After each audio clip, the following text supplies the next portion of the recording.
Adam Conover feels bad about dangerous acts of property damage. Isn't that right, Adam? I do feel bad. But you do outright condemn it, right?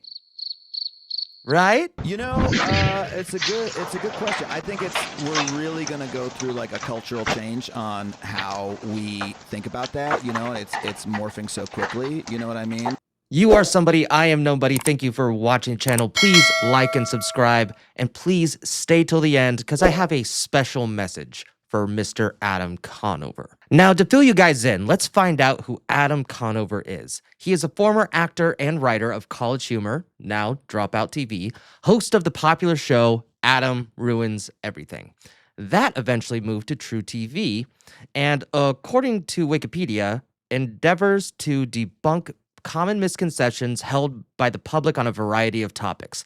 Topics such as Adam ruins forensic science, Adam ruins the hospital, Adam ruins Hollywood. Oh, don't worry, Adam. Hollywood did that to themselves. Yeah. Weird. And there might be a few associates that you might find interesting before we get into more of the statements on his recent video. First, for you gamers out there, you might find Erika Ishii to be an honorable mention for reasons. And you might recognize Brennan Lee Mulligan, who is a described progressive socialist and might have an axe to grind with Elon Musk. And I'm going to show you the full video so you can see how he truly feels. Elon Musk is a singularly evil, wildly incompetent, sort of befuddled Nepo baby silver spoon motherfucker, a kind of like, like a guy born under literally the wealth of apartheid, one of the most evil systems of oppression in the history of the planet. This emerald mine motherfucker stumbled his goofy ass way into any number of opportunities that were already either like had what was going to make them successful later. There's no vision. People are saying there's no vision that he had either for Tesla or for PayPal or for any of these other organizations. People are saying that Elon Musk took a company wildly overvalued at $44 billion, and due to some kind of short-sighted mania, some reason that like he wanted this company that was made of $20 billion and was valued at $44 billion and made it worth $8 billion. Companies can spend their entire lives trying to get a piece of nomenclature that is corporate IP branded like Band-Aid for bandages. We were all saying tweet, and he got rid of that and replaced it with post. Maybe some people are saying that we're living in a time. Some people are saying that we're living in a time where we are watching maybe the biggest example of why capitalism doesn't work and why these billionaires are actually often the least deserving people you know. These are assholes that got lucky at the casino, and the entire wealth infrastructure of corporate ownership is in fact basically a fraud, and these people are born on third base and just hit the fucking right lotto number, and then our digital public squares are forever ruined by their horrible, increasingly right-wing fascist ideologies. This asshole on a backwards Stetson on the fucking border. What a true dyed-in-the-wool. Now, this video isn't about the cast or crew of Dropout TV. I simply wanted to give you context on Adam Conover's social group because this video isn't about them. It's about Adam not damning violent acts because he doesn't once condemn the violence once in his most recent video. But he does feel bad. Isn't that right, Adam? I do feel bad. Now, we're going to get to his video, but I want you to watch very carefully because he does something that's fairly unique.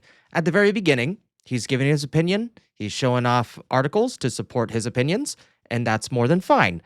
But something turns. So last week, Trump's big billionaire buddy Elon finally fell down the K-hole. You know, for a while there, it seemed like Elon was on top of the world. I mean, he's basically the president. He's firing scientists who are way smarter than he is, and he's deciding whether people live or die, since hundreds of thousands of people are literally going to be killed by Elon's cuts to disease prevention programs. But hey, Elon don't care. He's way too busy playing with his favorite chainsaw. Dude has been living the dream. But all of a sudden, Tesla stock started dropping, and protests of Tesla started popping up in Philadelphia, Chicago, the Bay Area, Florida, Waikiki, New Zealand, and even France, where an angry Frenchman set a bunch of Teslas on fire. Now, Adam, are you gonna condemn the bombings or?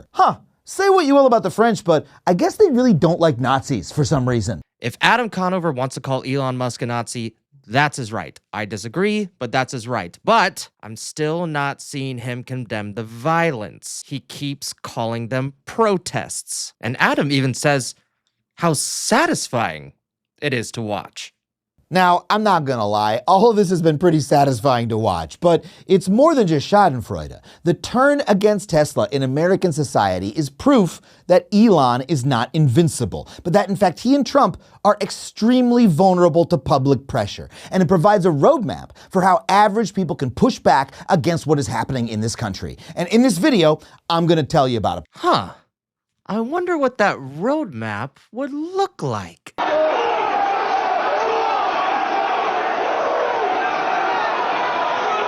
Now, Adam does continue to cover the peaceful protests, which is somehow different from this.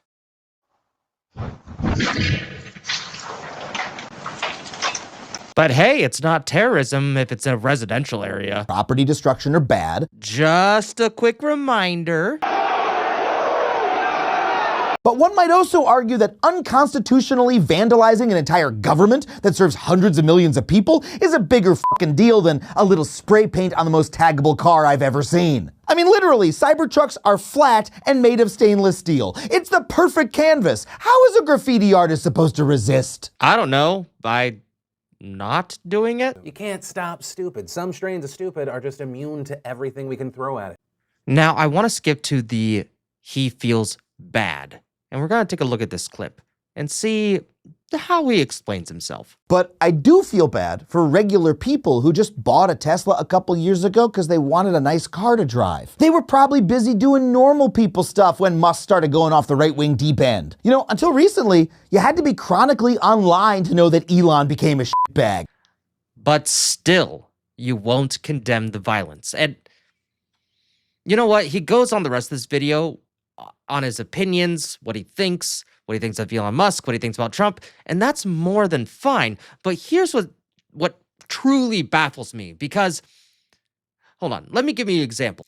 Here are the dates to Adam Conover's show, because he literally promotes it on this video. But real quick, before we get started, just want to mention I'm on tour right now: London, Amsterdam, Rhode Island, Vancouver, Eugene, Oregon, Charleston, Oklahoma, Tacoma, and Spokane, Washington. You can get all those tickets at adamconover.net, and you can support this channel directly at patreon.com/adamconover. I see those dates and tell an audience, please peacefully protest Adam Conover's shows. And then let's say something happens, and I ignore any violence against you, the staff, audience, or any property destruction, and then later in a video I said, well, I feel bad, but I'm satisfied, like you've done with your video, I would hope that you would call the same shit out on me, because it doesn't matter what side you're on. It's still the wrong thing to do.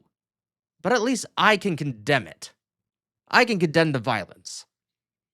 Unlike you, Adam Conover. But what do I know? I'm just nobody.